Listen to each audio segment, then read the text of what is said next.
Hi, everyone. I just want to say thank you so much for joining us tonight for the Combined Planned Program webinar.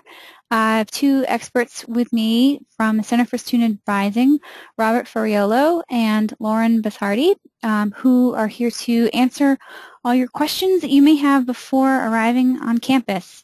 So I just want to give a little bit of information about how this is going to work. You will see in your attendee panel a box that says questions, so please feel free to just start asking questions, and I will then ask our hosts, and they will just answer questions. So this is really an informal presentation. It's a chance for you to ask anything that you may have, and so actually I'm going to now bring this over to the CSA to introduce himself, and then we can get started. Hello everyone, my name is Robert Ferriolo. I'm Assistant Dean. I'm Director of Specialty Advising. I look forward to meeting you all in the fall, and welcome to Columbia. Hi everyone, my name is Lauren Basdari. I am an Advising Dean and the Combined Plan Liaison. We're excited to have you all on with us. It's the evening in New York, but we're excited to have everyone with us today. Great. So let's maybe just start off with some straightforward questions. So maybe what's the difference between a CSA advisor and a departmental advisor? Sure. So Combined Plan students have a variety of resources and support for them at Columbia. So the CSA, which is also the Center for Student Advising, each student will be assigned an advising dean. So for example, a student could be assigned to me, or they could be assigned to Rob. And what we typically like to say is for our engineering students, our Combined Plan students, your CSA advisor will advise around the major. So some things you may want to discuss with your CSA advisor are your overall progress. You may discuss short and long-term goals. Your advising dean will also refer you to different departments or resources around campus. Your departmental advisor will specifically advise you each semester on every course that you need to be taking to ensure that you achieve the major in the department that you've declared your major in. Great. So I'll add to that. So all course selection for a Combined Plan student, unless the articulation agreement indicated missing courses that were to be taken in the summer or foundational courses at Columbia, but any courses for junior and senior year, which is all major courses, they are all selected by the departmental advisor. With the departmental advisor, not by the departmental advisor. Here's another question. How will I know which courses to register for the fall of 2014 semester? Well, during orientation, all Combined Plan students meet with a departmental advisor in their declared major. So there will be an orientation event for Combined Plan students, and right after that event, sometime that Wednesday afternoon, I don't have the exact day of that, but sometime in that later on that afternoon, each student goes to the department and they will figure out which courses to register, and they will register that Thursday evening of orientation. So it'll be all set before registration, and it will be discussed with department personnel. Right. And when they go to register, what's the average number of classes Combined Plan students take per semester? That depends on where they are, if they have any advanced work. I would say it normally winds up being 5 or 6 classes. But this is, of course, something a student will discuss with their departmental advisor in that one-on-one meeting on August 27th. Kat, we actually have a student who had sent in a question, so we're going to read the question to everyone, and then we'll answer that. Okay. As a Combined Plan student, is it possible to complete a minor? What about a minor in a non-technical field? So the answer to that, I think that, at some of the info sessions we students are told not to focus on minors because in many cases it won't be possible. But it is, if you can find a way to fit a minor into your schedule, that's absolutely permissible. However, if you took a lot of psychology courses at your previous institution, you cannot count those towards a minor here. You have to take the courses here. So that's why it becomes kind of difficult. But I think I've seen a combined plan student complete a minor. I think it's been very rare, but it's happened before. Great. And there's actually another question that just came in. Is it possible for a combined plan student to double major? No. I mean, it would have to be, there's no way, there's no possible way to get those courses in. You cannot double count anything here at the engineering school. So there would be no way to take that many courses per semester because you have a 21 credit maximum and there wouldn't be any way to complete. That would be like taking, 35 credits per semester. So sorry, but there's no way to do that because everything has to count exclusively. Okay. Another student had asked, can I still take a foreign language as a combined plan student? That, as Rob was talking about a few minutes ago, if a student has room in their schedule, it is theoretically possible. Again, we have had a few students who do that, but we typically tell students to, in their first semester, just to take what their department has advised them to take and kind of see how it feels, adjust to Columbia, and then decide for a future semester whether or not taking a course that is not required for the major, if they have room for that, and if they have the time to really devote to a course as challenging as a foreign language. Great. What about whether or not it's possible to study abroad for a semester? No, that is actually not something that we can offer to combined plan students because there's a 4-semester residency requirement at the engineering school, and those courses are very major specific, and there would not be a way to find those courses abroad. So unfortunately, that is not something. Possibly in the summer, but definitely not during a semester.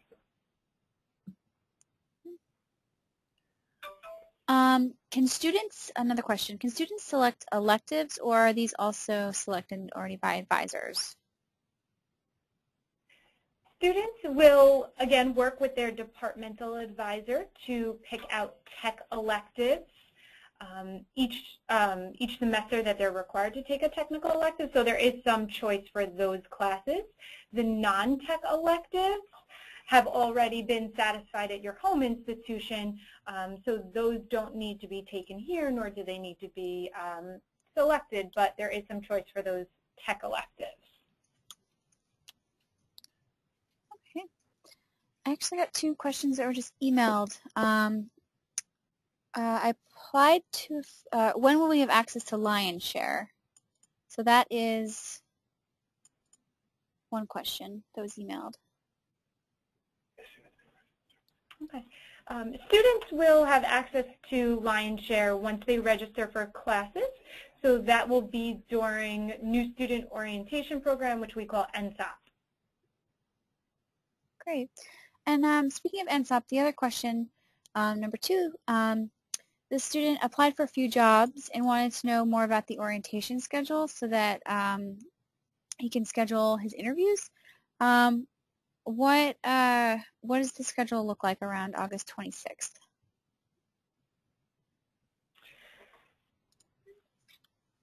Students are, during New Student Orientation Program, students have several required events.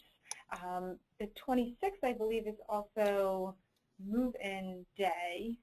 That's a day, I believe? Yes. So that they might want to wait to schedule interviews until either that weekend if they can, because there will be some mandatory events throughout the week that they will have to attend. It's a little bit too many to list them all at the moment. There is an orientation website, and that schedule will be published soon. So they should keep an eye on that schedule. Okay. Let's see. Do most combined plan students take summer classes after their first year? I would say that is most combined plan students do not. There's a 60 credit residency requirement, which happens over 4 semesters. So unless, maybe by choice, if a combined plan student wants to take a course at Columbia in the summer, sometimes that's possible. Most combined plan students do not. And courses taken elsewhere do not count towards that 60 credit residency requirement. So if they're not going to take classes, the next question is sort of related. Is it easy to get jobs or internships through Columbia? How would you go about doing that? Career Center? Well, someone just asked a question about LionShare, and I would suggest that all of our combined plan students become familiar with the Center for Career Education. As a matter of fact, we have a special information session that's given by the Center of Career Education during the beginning of the fall semester. So that's where students will find internships and jobs through LionShare and through other sources as well. Sometimes there are research positions offered through the departments, but as you are all aware, coming to this school opens up so many opportunities for students. Yes, and it's not usually an issue. You can mark your calendars now. On Friday, October 3rd, will be a special combined plan session with the Center for Career Education, and they will be focusing, they will have one session that day focusing specifically on first-year combined plan students. So mark it down, although we will, of course, send you emails as it gets closer to that date.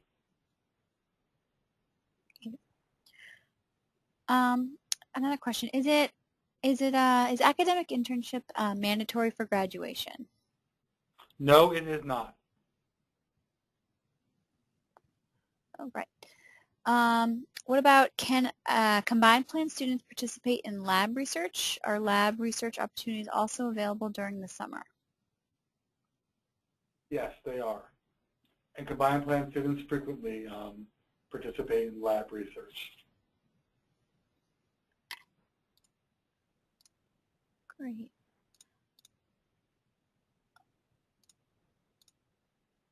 Another question. If I took a course at my home institution that seems similar to a requirement at Columbia, do I need to take it again? You may have sort of covered this, but I think if you want to just clarify a little bit. Okay, so if you took a course at your home institution that is in the requirements for first year and sophomore students, we have already reviewed those requirements and given you indications on your articulation agreements as to whether or not you have anything remaining from that. If it's a junior or senior year, aka a major requirement,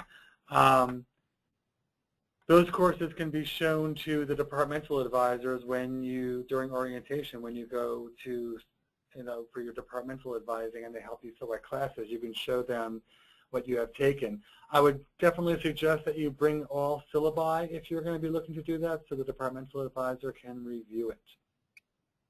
And in some cases, there might be a junior year requirement in the major that you've taken already, and they let you take something else instead. That doesn't change your 60 credit residency requirement by any means, but it might let you take a different course instead of that one, instead of duplicating your work. Thank you. Okay, I have a couple questions about work study. The first one, should I apply for jobs before I arrive on campus? You can. The work study jobs are on LionShare, but most students, from my experience, wait until they get here and they start applying for work study positions. I used to supervise work studies in an academic department, and we actually didn't even start meeting new students for those jobs until the first week of classes. So there's plenty of time for that. It's not as if they're going to be gone if you wait until you get here. All right, but on the flip side, is there a certain date that they should start applying? So when they arrive, and then, but they shouldn't put it off too far, right? No, they shouldn't put it off too far, but those work study jobs are usually on Lionshare, so they shouldn't be that difficult to find. And if a student doesn't see something that they would be interested in, like let's say they were interested in working for an academic department, one of the major department, they may pop their head in too and say, I'm looking for a work study position. Do you have anything available? That never hurts either. Right, that's a great tip. How about health and vaccination? If a student already has taken or gotten all the requirements done at their home institution, what is left to do at Columbia?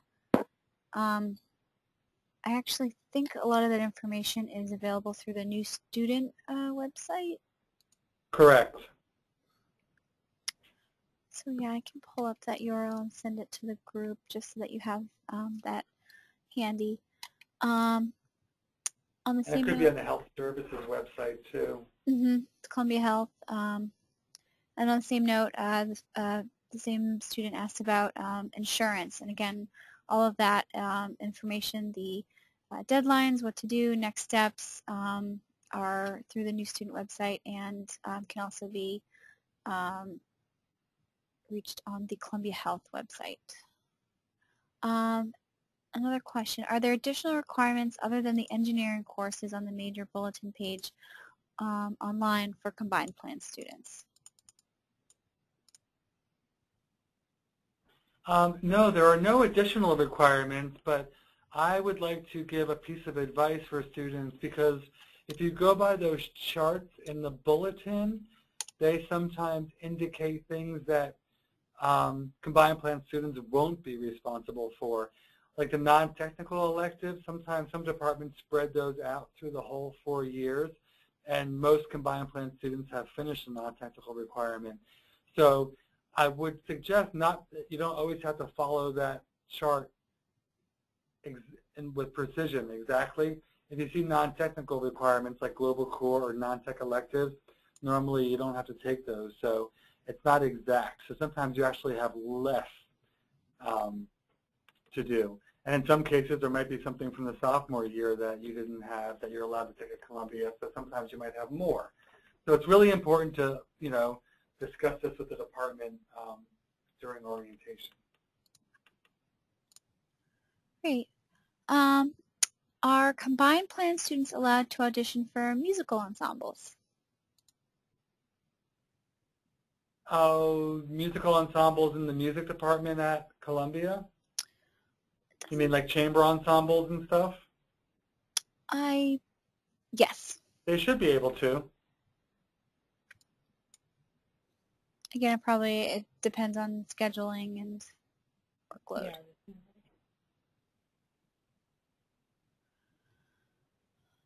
What about housing? Will on-campus housing be required during the second year for combined plan students? It's not only is it not required, but it's not guaranteed either for the second year. Every combined plan student is guaranteed housing for their first year at Columbia. And then sometime in the early spring semester, there's a lottery to determine who's going to get housing in the second year. I can't guarantee any number, but more can get housing on campus in the second year than not in the previous couple of years. I don't know how it's going to play out this year, but definitely not required and also not guaranteed.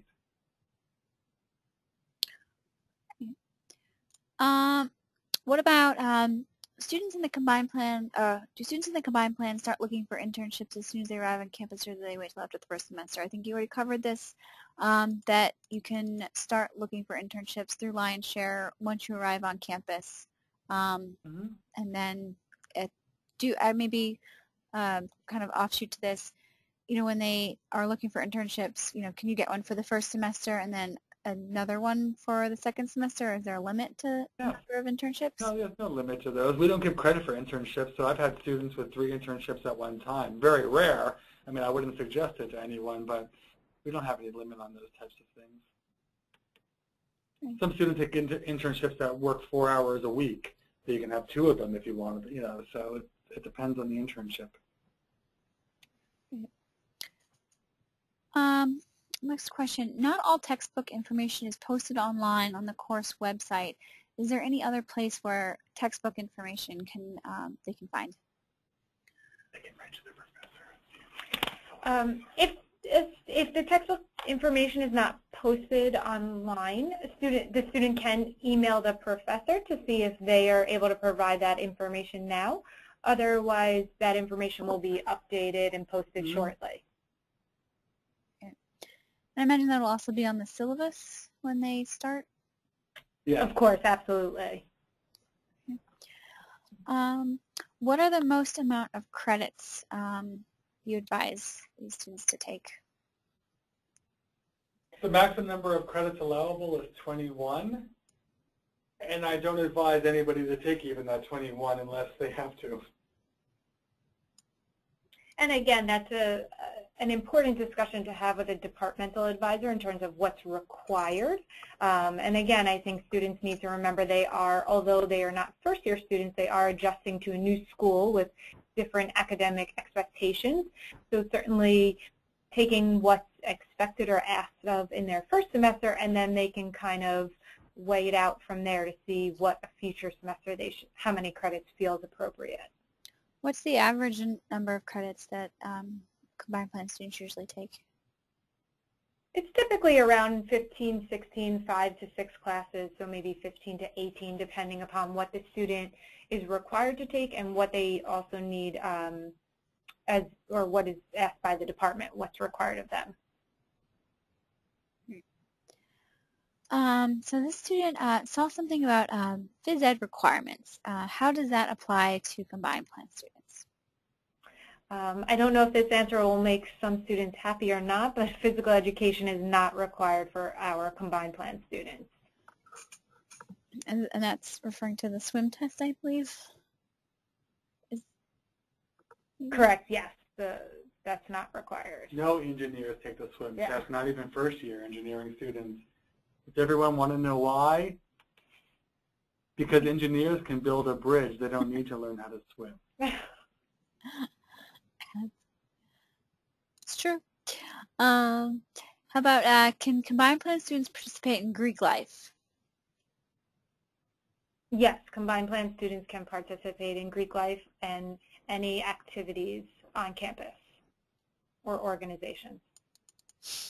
And those are all run through the undergraduate student life office. So just to give you some kind of direction once you arrive on campus, the Center for Student Advising is on the 4th floor, and you can find all of the offices for undergraduate student life on the 5th floor of Lerner Hall.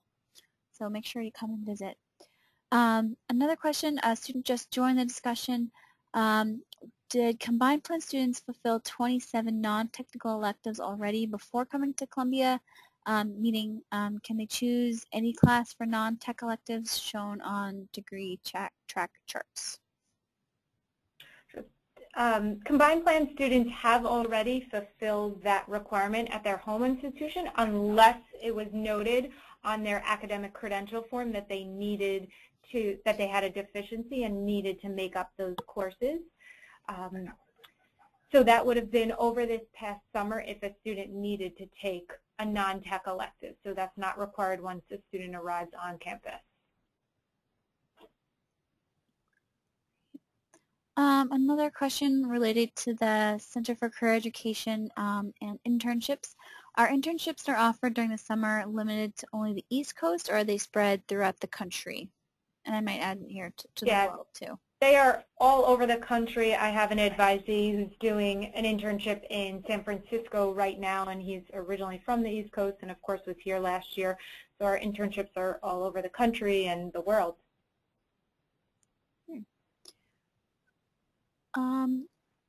Next question. What is the average class size?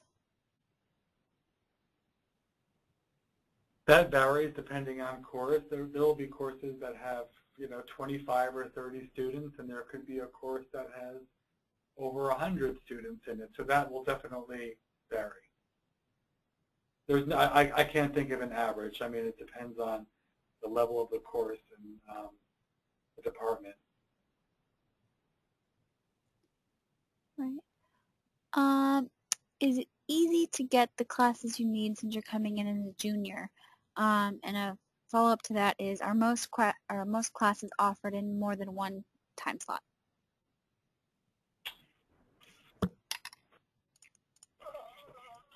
The departments are preparing and have prepared for the number of students that will be in their department for the fall semester. So there certainly will be seats in the courses that a student is required to take in each semester. Again, depending upon the department size and how many students are, at that level in that semester, they create the appropriate number of sections based upon that. But I would say most classes, especially at the higher level, the junior and senior level classes, typically have one section. If it's a larger department, there might be a choice. But mostly one. And requirements in the engineering majors, there's usually one section, probably once per year. And a lot of the departments, something that's offered in the fall is not offered in the spring. Once again, depending, some majors have more students, so they might have two sections offered. But because of that, they're not going to deny seats to students who actually need the course to graduate. So I wouldn't worry about being locked out of a requirement. Great. Since the schedules are pretty much laid out for the couple years that the combined plan students are here, when or how far in advance are they able to know their schedule? This question was just emailed in. How far in advance are they able to know their schedule? Probably that first, in many cases, that first orientation week meeting with the department, or at least a subsequent meeting a couple of weeks later, students will pretty much be able to lay out their whole semester, whole 4-semester schedule here. It'll be pretty evident. It'll just be basically what's in the bulletin with a little bit of tweaking. So it's pretty easy for the department to do with combined plan students. So they'll know fairly soon. They'll definitely know the next 3 semesters by the time they register again in November for the spring. And I recommend that all of you do that too, that you know by then. It's very helpful. And this next question might be something that we have to follow up with housing about. It is whether Carlton Arms has a convenient location to lock up bicycles. Yeah, I have no idea whether it does, but because it also has graduate students there, I'm thinking that it probably does, but I can't say so for sure. So students might want to email housing@columbia.edu. Maybe there's something, maybe they'll figure it out that way. Yeah, I know there's a lot of students who take the opportunity to ride bikes around campus, around New York. The West Side Highway, it was the Riverside Park, has a great bike path that goes all the way down the west side of Manhattan. So if you do bring your bike, it's a great, and we're right by the park, and it's a great place to ride your bike too. Next question, how many students are there in the combined plan program?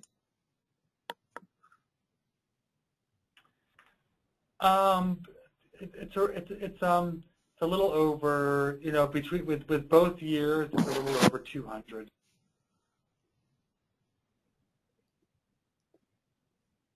Right.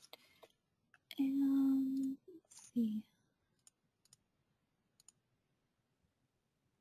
If a student was required to take a class over the summer, when are their transcripts due to the Office of Undergraduate Admissions? ASAP. And they should bring a copy if they can to their advisor for the first meeting, just in case the advisor doesn't. If they can, not to go out of the way, but if they can bring a copy to their advisor and advise them correctly in the beginning too, that would be great.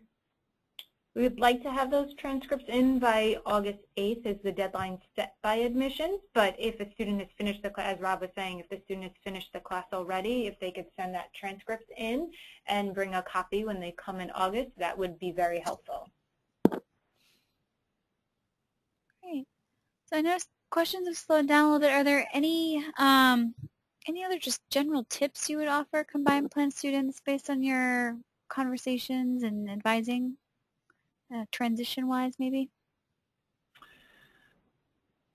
Well, my best advice is to to give it some time. And I think it's very important for students to remember that they're going through a big transition coming from a small liberal arts setting in most places and not in a major city like New York to coming to this Ivy League engineering institution in a very intense urban environment. However, it's also important to remember that the engineers who started here as first-year students that are going into their junior year, they may be accustomed to Columbia, but they're going through a big transition as well, because the junior year is when you start your applied, your real engineering courses, and you've finished all the natural sciences and maybe one or two engineering courses. But the junior year is really when you become fully entrenched in the engineering curriculum.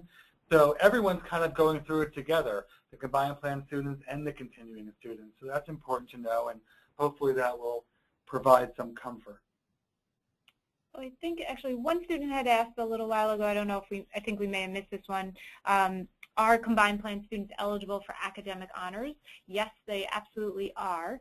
And we were also asked, if so, how is work from previous institutions considered? We do not consider the GPA or grades from a previous institution, so it's just based upon the work you complete starting in September at Columbia. Another follow-up question to the one about taking classes over the summer. If the class isn't completed until after August 8th, is that an issue if the transcript comes in later? I know you said the admissions deadline was August 8th. Well, obviously, obviously a student can't send a transcript in if they haven't finished the course yet. So in those cases, of course, we will accept the transcript later. I also think it would be really important in those cases for a student to kind of have a copy also with them when they come here for their advisor, because the transit, the mail system and all that kind of stuff, it would be great to at least see something from the student when they arrive, and also to send it to admissions. Related to transcripts again, what is the deadline for spring transcript to be in? One of a, if the course is still waiting for a grade. Oh, I would say the same August 8th deadline. I would say just keep in touch. Everyone's going to be getting an advisor assignment soon, so just keep in touch with when you get that assignment. That should be in the next 2 weeks. Just to be in touch with if there's still a grade missing and the current status of that. Great, thank you. We'll definitely have to have those before you register. Next question, will we get credit for the Intro to Electrical Engineering course that's being offered next week? Will there be a syllabus available? No credit, just an exemption. And I don't know about the syllabus. That they should be in touch with you about that. If whoever you contacted about the course should be in touch about the syllabus. I do think it's a shorter version of I think it's a shorter, more intense version of our electrical engineering course. If you're in the area, I would never suggest that students come from out of the area and stay in a hotel or anything. It's totally not worth it for that. But if you're in the area and you can attend it, it's great to be able to do that, because then that's one less course to take in the fall. What about academic honors? What are the academic honors offered by Columbia? Same as they are at most places. It's Latin honors. It's, cum laude, summa, and magna. Sometimes some departments have honors, but I don't know of any engineering departments that do. So those are the Latin honors are the ones that students are eligible for. Okay. What about any tips for getting to know faculty or department heads as a combined plan student? Well, I will let Lauren add her advice also. My tip would be to introduce yourself. Actually, combined plan students have a prime intro during orientation that you actually go to the department and there's people there waiting to talk to you. So that'll be a great opportunity to meet someone from the department. And meeting faculty, you just meet people, and faculty are happy to talk with you if you look up what they do, and if there's any faculty you're interested in meeting who teaches a course that looks interesting to you, or you know to do research that's interesting to you. There are plenty of ways. You should definitely talk to your advisor when you get here too, if you want to strategize. Yeah, I think attending a professor's office hours is a great way to have a conversation. I probably wouldn't recommend doing that, a day or two before an exam, but certainly to set up a meeting time to chat or to go to office hours. And as Rob was alluding to, if you have any questions or are concerned about how to write an email to start that conversation with a professor, a great resource for you would be your CSA advisor, as they can help you talk about some things that you might want to include in that email. Thank you. One more question just came in. How close are the relationships between professors and students?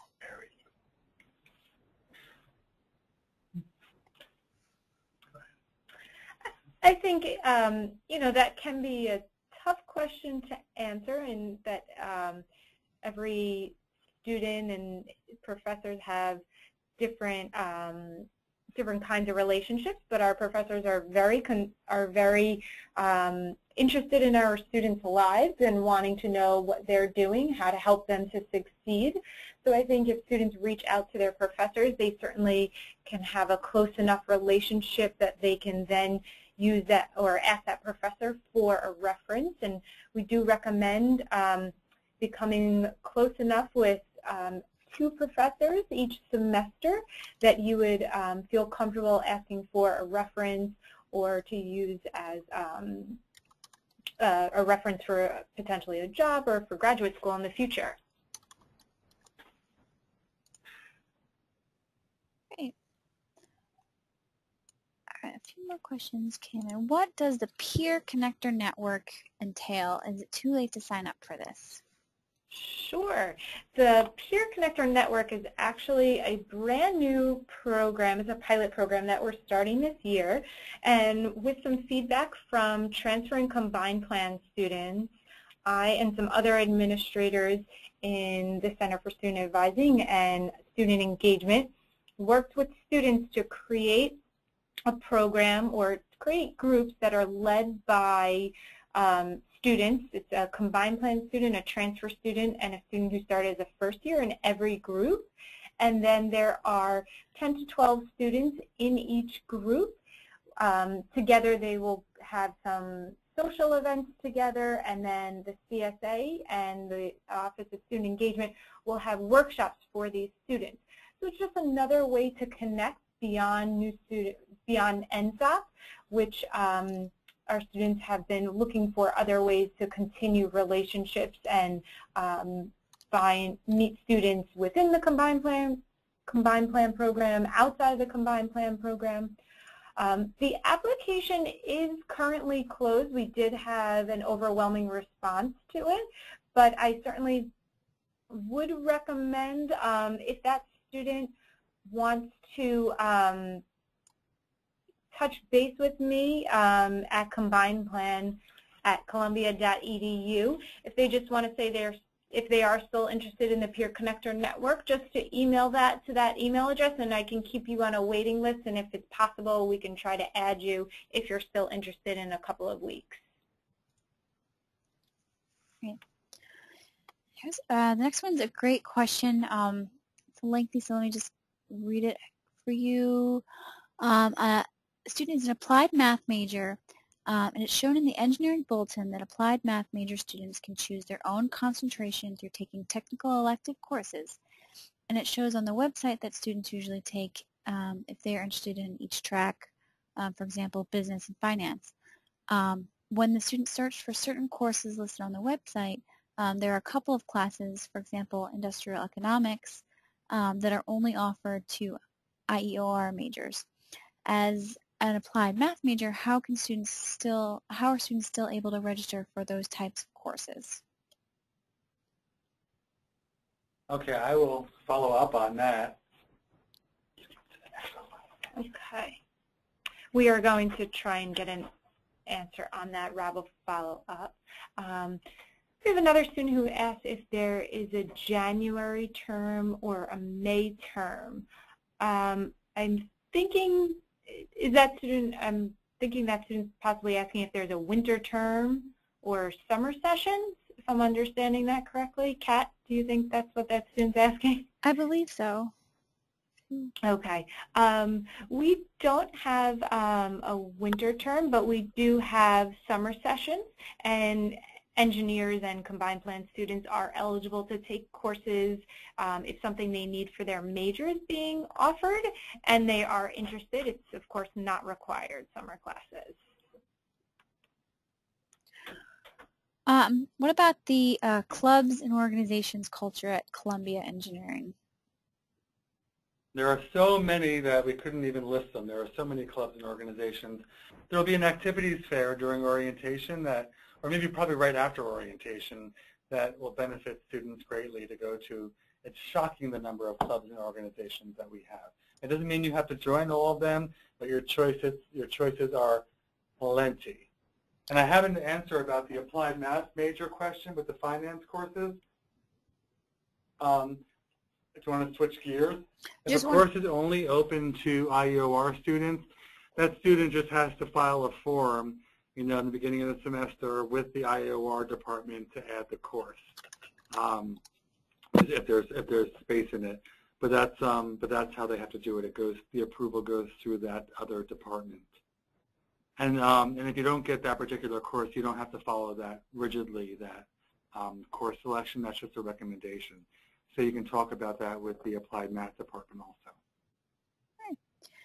And if you also, going back to the other question about the organizations, if you want to just take a quick peek at the organizations that Columbia students are involved in, you can go to lionlink.columbia.edu and browse all of the organizations, and there should be a description about each of them. You can sort by interest or by group name, so that should be a really helpful portal. Right now the news and events look pretty sparse because it's in the summer months, but as soon as students return in September, that really starts to liven up.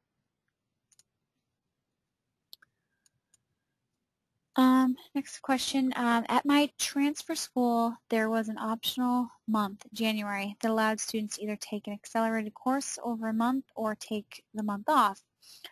This is more of what I meant, so I'm not sure if that's something most schools provide. So that's going back to the question about the January term or May term. So that kind of. We don't offer that here. I've seen some schools that have that optional course in January or the month off. We don't have a January term here. Students go away sometime around December 22nd or 23rd or whenever finals end, and come back the day after Martin Luther King's birthday, which usually falls in the third week of January. So we don't have anything between that. So students do always take off those few weeks until the semester starts up again in spring. And when May ends, we have a summer term that starts here at Columbia, but that's what we have. We don't have a May term. We have a summer term that's optional that starts in May and goes through mid-June, and we have one that starts in July. Well, we have one from May to July. Anyway, there's 2 summer terms here at Columbia, but most combined plan students don't take anything because they don't really offer any engineering courses. So we have a few minutes left. If there's any other questions that you have, please send them in. Now, as we wrap it up, any other tips for, move-in and just actual campus arrival?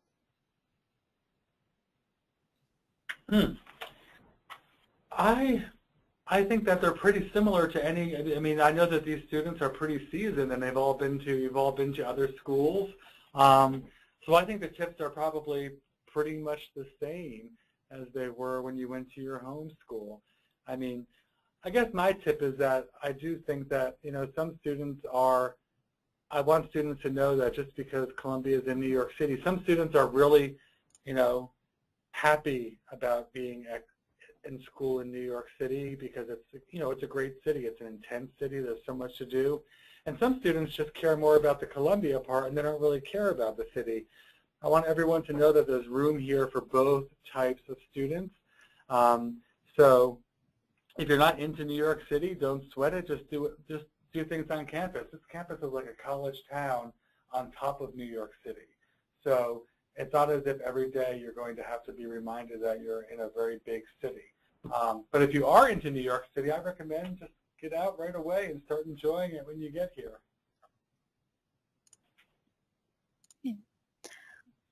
Just a couple more questions just trickled in. So do most combined plan students have meal plans? I am not, I think it varies. I'm not sure, I don't have a number for you. I don't have a number to give as far as the breakdown, but I think it does vary. It varies anyway with all upper class students. Some students decide that they don't want them anymore. Some students get a more limited one where they get some credits on their card. There are so many different options for people who are not first-year students. So I would definitely check into the dining website. What about what area do combined plan students most frequently find themselves unprepared in transitioning to life at Columbia? It's a good question. Oh, that is a good question. I wouldn't say there's any particular one area. I think I just talked about the New York City thing before. So that's an area where, you know, if a student comes from a very rural town where, despite the size of the college, if it was very, if it was a very country, mountainous setting or something, that could be an eye-opener for students. A lot of students want that transition, but I would say as far as the coursework, Columbia is a pretty competitive, intense environment at times. So I think that, if we offer a course here and let's say 2 semesters of chemistry are required as a prerequisite, if your chemistry was taught differently at your home school or in a less intense fashion, that might be noticeable. But I would say it's usually a coursework type thing, but that doesn't necessarily mean that your home school didn't teach you very well. It's just also that junior year transition that all Columbia students, including combined plan students, are going through.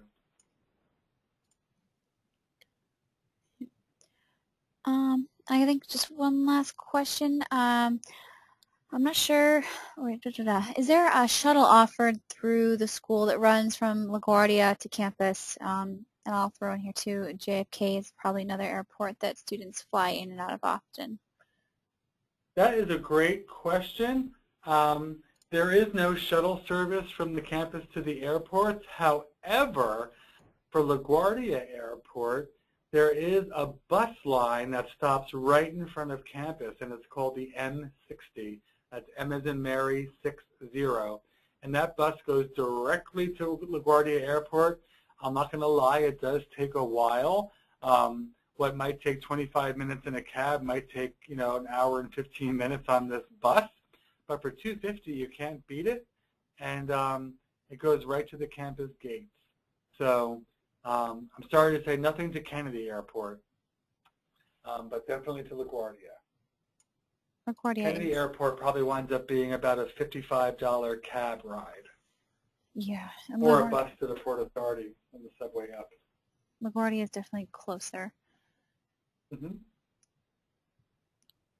All right. Well, I think that's all the questions that were sent in to us this afternoon or this evening, depending on where you are. So I just want to say thank you again for everyone who was able to join us. The screen that you see up on your computer right now has contact information. You can email combinedplanned@columbia.edu with any other questions. We hope to post this webinar so you can listen to the audio again on the website in the next few days. So again, feel free to reach out with any follow-up questions or tune in again to this if there's something that you want to revisit. So Rob and Lauren, thank you for your time, and good evening. Thank you. Thank you, everyone. See you in August. Thank you. See you soon.